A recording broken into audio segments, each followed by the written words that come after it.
তো কালকে world cup second quarter ফাইনালে স্পেন ভার্সেস বেলজিয়ামের ম্যাচ ছিল, যেই ম্যাচটা কিন্তু স্পেন 2-1 গোলে বেলজিয়ামকে হারিয়ে দিয়েছে। খেলার প্রথম থেকে কিন্তু স্পেনের আধিপত্য ছিল। স্পেন যেরকম ফুটবল খেলে সেরকম ফুটবলে কিন্তু তারা কালকের ম্যাচে খেলছিল, প্রচুর পাস খেলছিল পেনিট্রেটিভ জোনে গিয়ে, যেটা স্পেনের ফুটবলের স্টাইল। এছাড়া লামিন ইয়ামাল, অরাইজোবাল, ড্যানি ওলমো এরা নিজেদের মধ্যে ভালো কম্বিনেশন, ভালো অ্যাটাকিং ফুটবল কিন্তু খেলছিল, প্রচুর চান্স ক্রিয়েট করছিল, বাট স্পেন কিন্তু গোল করতে পারছিল না। লামিন ইয়ামালও কিন্তু প্রচুর চান্স ক্রিয়েট করছিল, বাট গোল করতে পারছিল না।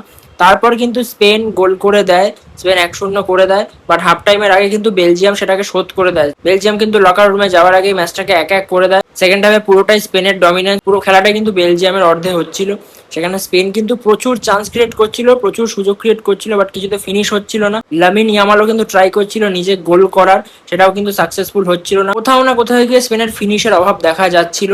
তারপর বেলজিয়ামের কুর্তোয়া সে কিন্তু উঠে যায়, সেখানে বেলজিয়ামের সেকেন্ড গোলকিপার নামে, যে ম্যানচেস্টার ইউনাইটেডে রয়েছে এই মুহূর্তে। এরপর মাঠে আসে মিকেল মরিনো, যে পর্তুগাল ম্যাচে সুপার সাব হয়েছিল, সে কিন্তু কালকের ম্যাচেও সুপার সাব হয়ে যায়। একদম লাস্ট মোমেন্টে স্পেন একটা শট মারে, যেটা গোলকিপার সেভ করে দেয়, বাট বলটা কিছুটা সামনে পড়ে গোলকিপারের, সেখান থেকে কিন্তু রিবাউন্ডে মিকেল মরিনো ম্যাচটা 2-1 করে দিয়ে বেরিয়ে যায় এবং স্পেনকে কিন্তু সেমিফাইনালে নিয়ে চলে যায়। কালকে ম্যাচ শেষে থিবু কুর্তোয়া প্রচন্ড পরিমাণে কাঁদছিল, কারণ সে খেলতে পারেনি।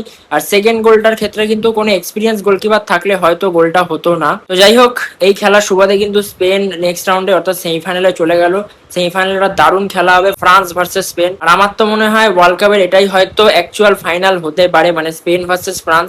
এখান থেকে যে জিতবে তারই কিন্তু বিশ্বকাপ জেতার প্রবাবিলিটি হাই চান্স। স্পেন কিন্তু ওয়ার্ল্ড কাপে একটাও গোল কনসিড করেনি কালকে ম্যাচের আগে অবধি, বাট কালকে গিয়ে কিন্তু স্পেন একটা গোল বেলজিয়ামের কাছে কনসিড করেছে। যাই হোক, ফার্স্ট সেমিফাইনালে মুখোমুখি হবে France versus Spain. Kylian Mbappe versus Lamine Yamal, একটা দারুণ খেলা দেখবো আশা করছি। আজকে কিন্তু ইংল্যান্ড ভার্সেস নরওয়ে খেলা রয়েছে, একটা দারুণ খেলা হবে। আর্জেন্টিনার সাথে সুইজারল্যান্ডেরও ম্যাচ রয়েছে। তো দেখা যাক ইংল্যান্ড আর্জেন্টিনা দুজনেই নেক্সট রাউন্ডে যেতে পারে কিনা, নাকি নরওয়ে বা সুইজারল্যান্ড কোনো অঘটন ঘটিয়ে দেয়।